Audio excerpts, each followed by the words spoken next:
So it begins, folks. Summer's over. Fall has left us.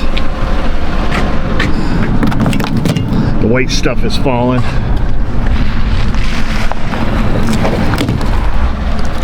And the customer states here on his Chevy thinks it needs brakes. I don't know what that means, but we're gonna go check it out.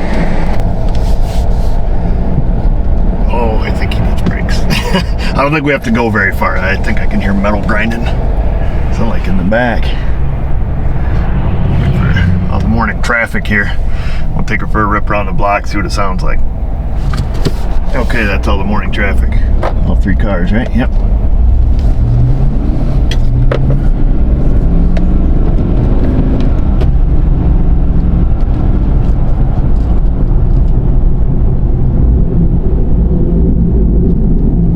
Oh yeah, it's got the heavy grind.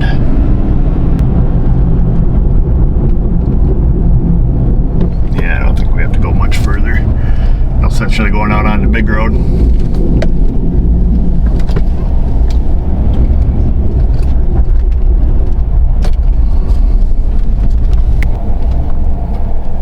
$68,000 miles on this beast, in case anybody's wondering. A lot of you guys ask. I think it's okay to agree with this guy that yes, he needs some brakes. We can see the rear rotors are wore right down to metal. So what we're going to do now is we're going to peel the rotors off, pads, rotors, calipers. Yeah, we're going to leave the calipers on. We're going to peel off the caliper and then take the pads off, peel the rotor off here, see what things look like. Give the guy a quote, see what he wants to do. We're also going to have a peek in on the front brakes. Now I pulled off 4 wheels and I can see that there's front pad left, but the inside of the rotor, in typical New York fashion, it's pretty rusty. But it's pretty amazing. These Chevys, you can drive them with the inside of the rotor almost completely destroyed, and they drive pretty dang smooth. It's pretty bizarre. Let's get this caliper off here, make sure the pins and stuff are good. I think I've got the right size here. Looks like a 13. Let's see what happens. Like I say, we are coming into the wintertime season, so gonna be different shop noises. Gonna hear the furnace running there, I'm sure. We're gonna have to get something to hold that inside pin that wants to twist up, and I don't want to ruin those boots. It's like your classic 20 millimeter. There we go.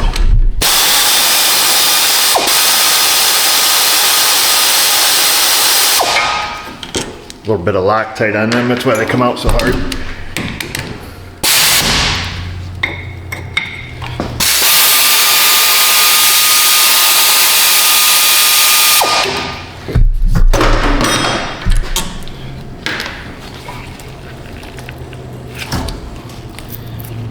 To make sure the piston goes back in. Yeah, this outside pad is scorched.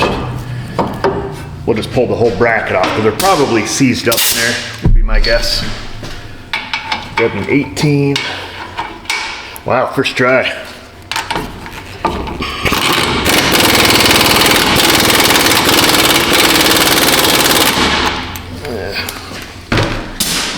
Got that swivel socket pinched off pretty tight. I don't know if I can get up in here with it.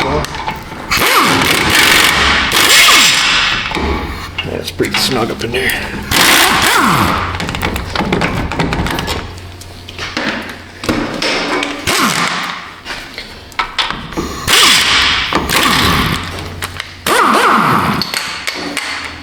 Grab this an extension just in case. There we go.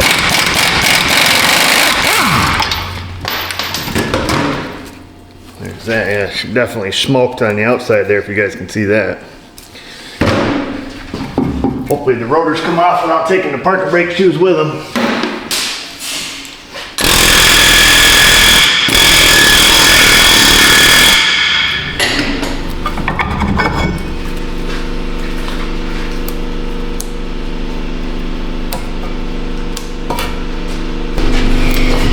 That was relatively painless, especially for a 7-year-old truck in New York. Must be its garage kept, or not garage kept, but not driven much in the winter. So we're just going to make sure our piston goes back in okay. Feels like it is. So there's that. Piston appears to be okay. Let's have a look at our bracket. We'll double check our pins there. Gotta stick this up here for right now. Yep, so that's our outside pad. She's definitely cooked. Is that how you use an air hammer? There's our inside pad, not too bad. Pins are nice and free. So that's good, we don't have to worry about those. Okay, now I'm gonna do the same thing on the other side in the back. So same process. Kind of hang on to our pads and hardware, just in case we need some comparison stuff. I'll just kind of set this to the side. We'll look up all of our torque specs and everything. I'm sure the guy's gonna give us the green light on everything. Caliper bracket came off okay. Pads are seized up. We're about one push away from hitting metal. Beat on this for a while there with the old weak saw snap-on. It's time to bring out the dog. It's just stuck on the hub. It won't crack loose here.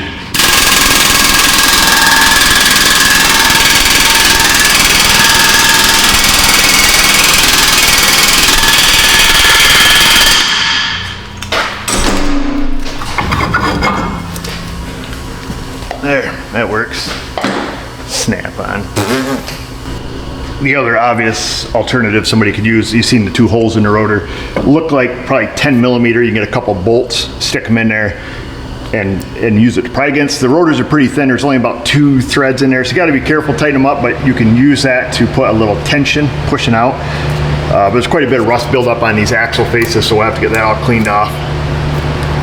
Make sure that the park and brake shoes aren't separating here and they don't look like they are. So rear, just pads and rotors. Let's have a look at the front. Let's say we're about one pedal push away. So that's the rear pad on the left side. You can see it's just starting to hit. So not too bad a wear for the amount of miles that are on the truck. Let's pop the other side off on the front over there. And the inside pad is rust jacking pretty good. I'll show you what that is. We'll take this side apart here. Inside rotor is pretty rusty. Well, obviously I'm going to recommend to them 4-wheel brake job simply because of the rust jacking there. Let's get this caliper peeled off.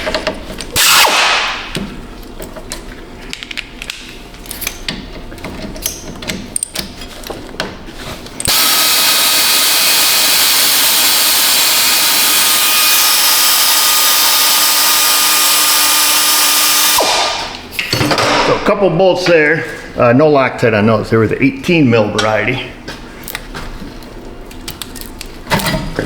Peel the caliper off. Let's just check that, make sure it can become depressed very quickly. We just want to make sure both pistons can push back in. Like I say, this thing doesn't have a ton of rust buildup on it, which is pretty unusual for stuff I work on. So that goes in just fine. The other one on the other side did also. So it doesn't look like we need any calipers or hoses. They're not super rusty. These pads are actually pretty freed up, and you can see there's plenty of brake pad material here on the outside. I don't see any rust jacking on it. We'll look at this inside one. Not that it really matters, but. So some of you Southerners may not know that term, rust jacking, but what happens, you can see this inside pad here. We'll start getting a layer of rust between the friction material and the backing plate, and it starts actually pushing the friction material right off. Now I don't really see it heavily on this one. I'll show you the one on the other side though. Yeah, I don't really see it here, but then what happens is your whole friction material comes off all in one slab. You get a couple spongy pedals and then you get some grinding.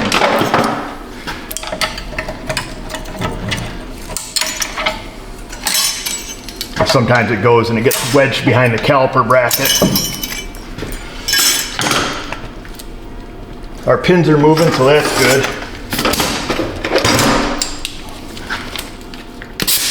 We've got enough pizzazz with this thing here.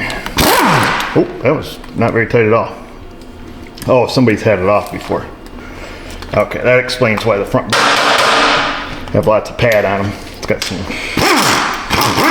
never seized on it. It wasn't very tight at all. Oh yeah, they're actually quite loose. That's not a super strong impact. All right, so we'll set this stuff up on a lift arm. Everything's good in that regards. Rotor slid right off, but you can see the rust build up on the inside edge here.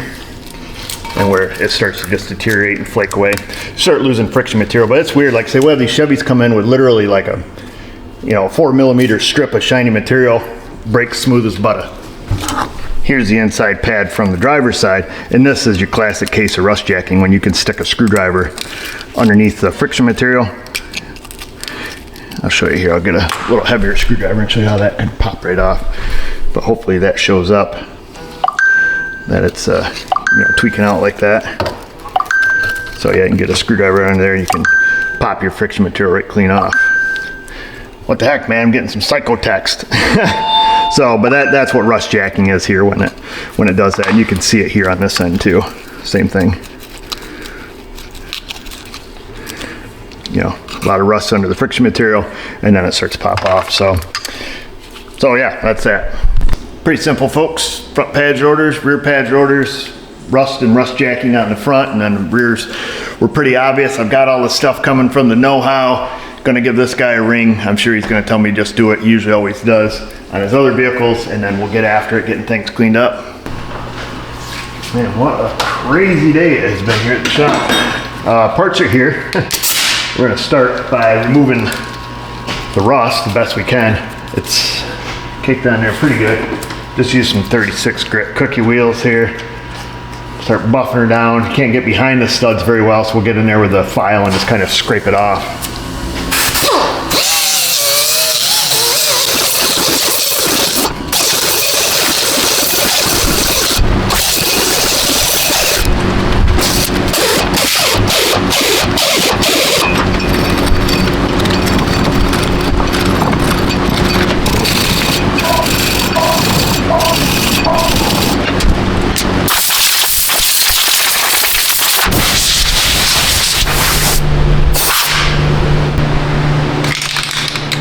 Every little fluid film on there, try to slow that process down as much as we can.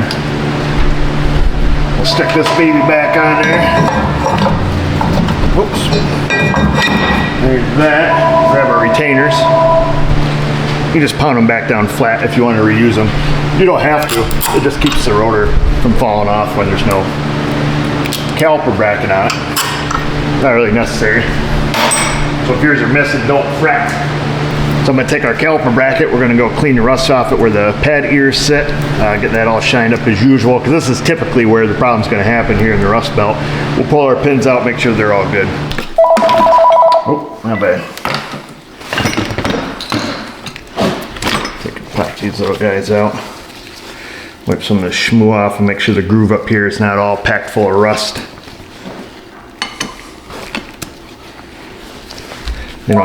They don't put much of a groove on those suckers. We'll put a little bit of silicone grease on there. Smear it around. Slide that pin in. Like so. We'll do the same thing on this one.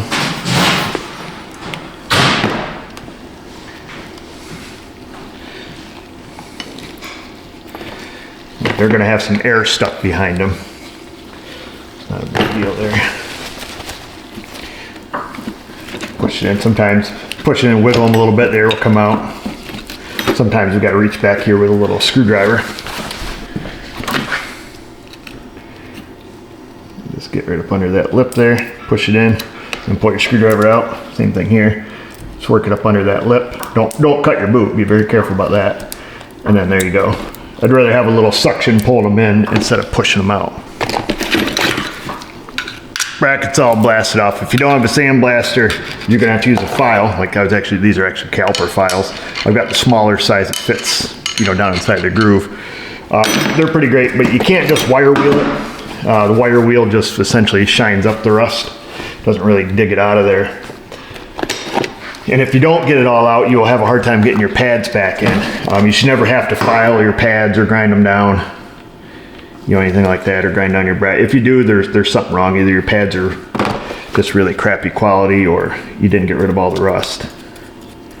So we're gonna put a little bit of grease in here to help slow down that rust, keep it from forming again. Not really for any lubrication type purposes. If you have lots of time and you can clean off your bracket and and paint them. That would be the best. You get a coat of primer, get some paint in there. If not, just grease them up well. The grease will usually last the brake job if you're using some good quality hardware. At least in my experience, that's what I've noticed. Let's see, we've got the pads hiding down here. It's your classic 8312 axis. We'll put our guide pin, or our squealer rather, on the inside leading edge of the rotor. We'll get our hardware fit on here. Fitted. There's that. Squealer's going on the inside. Like I say, your pad should push in nice and easy once you get it in the groove. Sometimes they can be slippery little suckers. Get your pad right there. Like I say, the ears, should be able to move nice and easy on it. Shouldn't have to force it, never tap them in or anything like that. Or, like I say, or grind the ears down. I should never have to grind the ears. So they go in there nice and smooth. We'll get our bolts here. Little blue Loctite.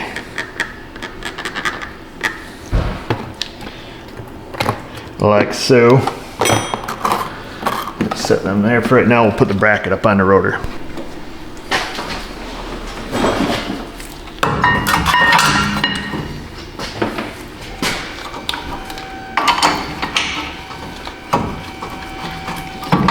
Start your caliper out of the way. We got our calipers already. That's all set. There you go.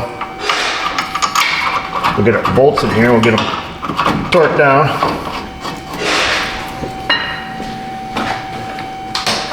Oh, there goes the phone.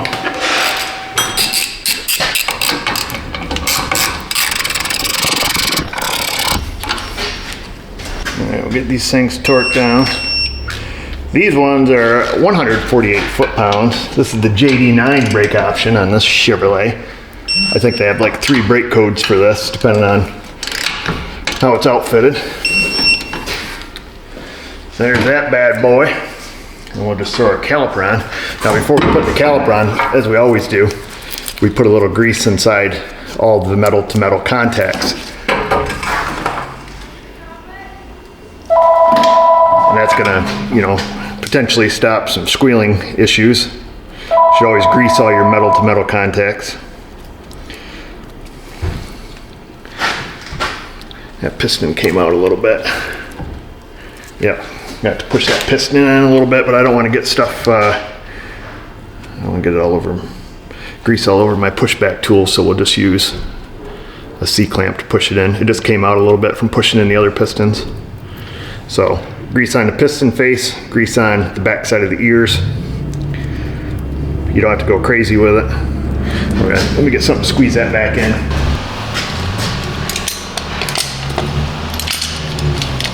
Use a pair of vice grips here. Shouldn't go in very difficult. Didn't poke out very far. We'll slide that up on here, and I believe, yeah, these bolts have Loctite on them too. So these ones here, so I'm gonna put a dab of Loctite on those. The front ones didn't, the rear ones did. I think that's the way service data kind of stated also. They had quite a procedure for putting on their Loctite. We just don't want stuff to wiggle off. And Loctite works a little bit like anti-seize in the sense that, well, the bolt won't fall out, for one, and two, it, essentially plugs the thread, so you can't really get corrosion down them. And then those bolts on that are 38.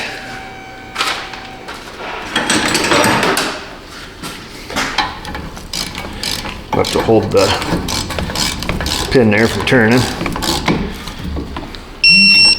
There's that one.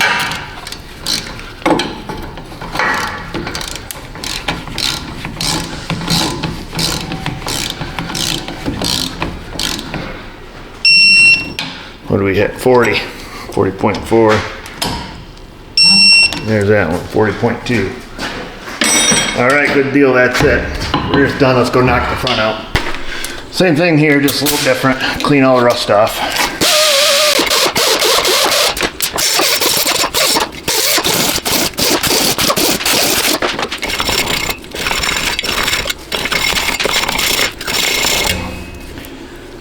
These ones are actually pretty clean, not too bad there.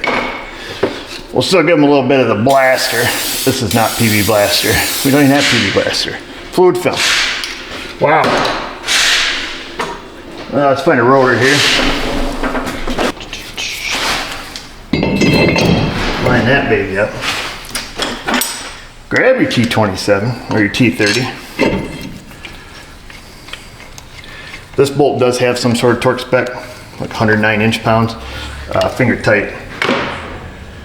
I took the liberty of sandblasting the bracket when I did the rear. However, we're still going to check the pins. We're going to pull them out, wipe them off, re-grease them just like we did on the back. It's been quite a madhouse today trying to get a simple brake job done. We've had a ton of appointments. My other one just showed up. Got to put a complete exhaust system on the Nissan. So if you want to check out that video, click the little banner that pops up here and you can watch me put an exhaust system on a Nissan. Otherwise, stick around. We'll be back in the Chevy and, well, right now. We got the Nissan cranked out of here. We'll finish this baby up. And that's how our typical videos go, folks. I mean, even though they look like, we're just working on this Chevy from first thing in the morning when we pulled it in and just knocking it out all right. Everything right in a row here, I guess. That's not how it typically goes if I'm doing a video. Usually I'll fix several cars in between working on a video, because usually the car I'll do a video on is, maybe one out of every 15 or 20 cars we actually work on. But it's usually like, one that can have its time taken. I'm at a loss for words. It's one that the customer's not a big yank for. Leave it that way. As a general rule, depends on the type of job, I guess. But if I recorded everything that came in, you guys would be bored, and I'd be busy. So we're gonna stick our hardware here. I already cleaned the front pins. I don't remember if we recorded that or not, but take my word for it. Stick our pads in here. Pads should slip in nice and easy. These have little retainers on it, so it does have the springs that push it back out, but it has these little retainers that, well, it's supposed to have that keeps them from flying out. So we'll get some Loctite here. Now the front bolts, if you guys remember, had never sees on them. I took and just cleaned that off, cleaned out the hole. We'll stick some Loctite back on them. Where that is, we'll stick them back up on here.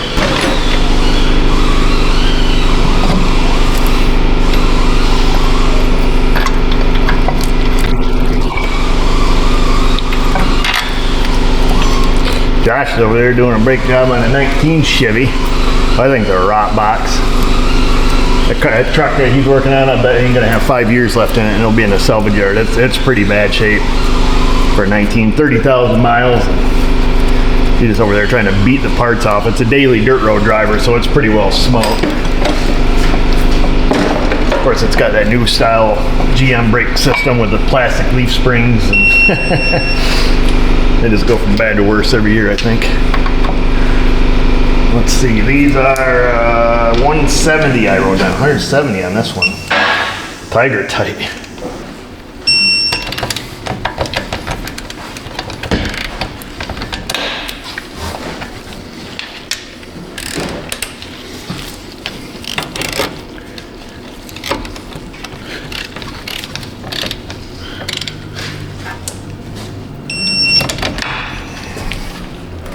There's that. Now our caliper's already pushed back, cleaned up.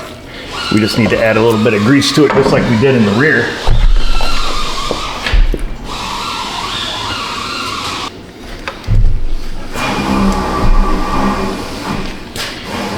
Once that's done, we can slip that baby on. Make sure you don't have any pigtail curlicues in your brake hose. Slip it on that top pin. Slide it down. Now these didn't have any Loctite. They're torqued down to a whopping 74 foot-pounds, if I remember correctly. Or if I wrote it down correctly. Let's start getting this thing cranked up here.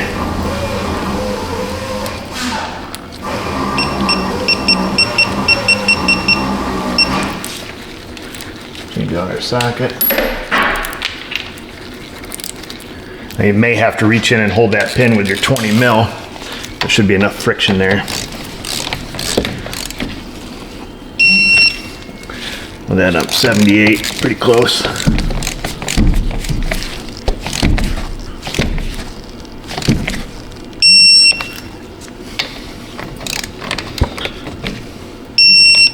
Beautiful. And then the caliper should slide. And it does, and that's it. Now put your tires on it, take it for a shake.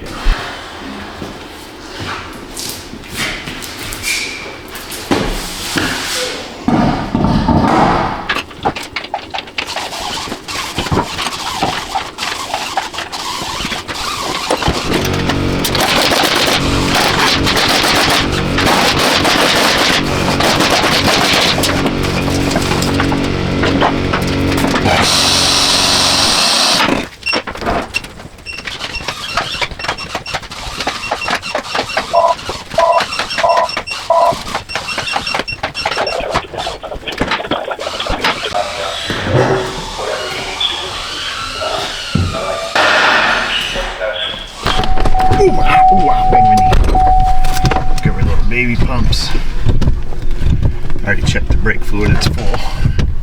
I'll double check when I get back because obviously it just took up some space. You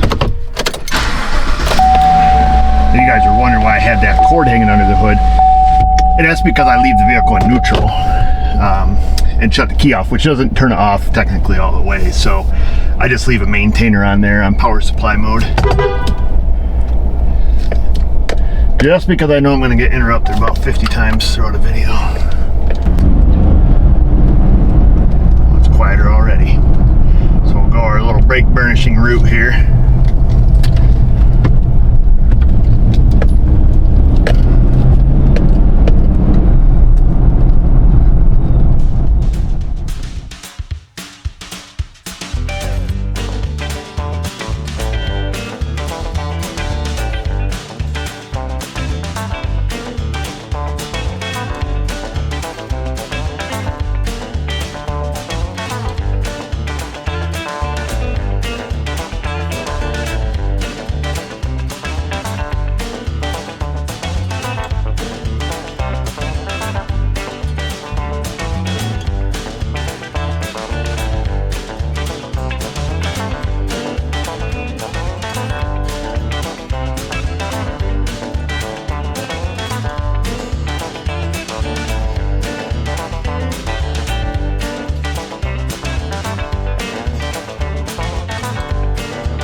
So that's it, folks. That's putting the brakes all the way around your JD9 brake system on your 2016, whatever this thing is, Chevrolet GMC. It's got the leather, the hole in the roof, chubby rubber. It's got it all. And what I need you to do is give it all to me down in that comment section. Questions, comments, concerns, Insta. Almost forgot the sign, the Facebook. You guys know what to do. Just remember, viewers, if I can do it, you can do it. Thanks for watching.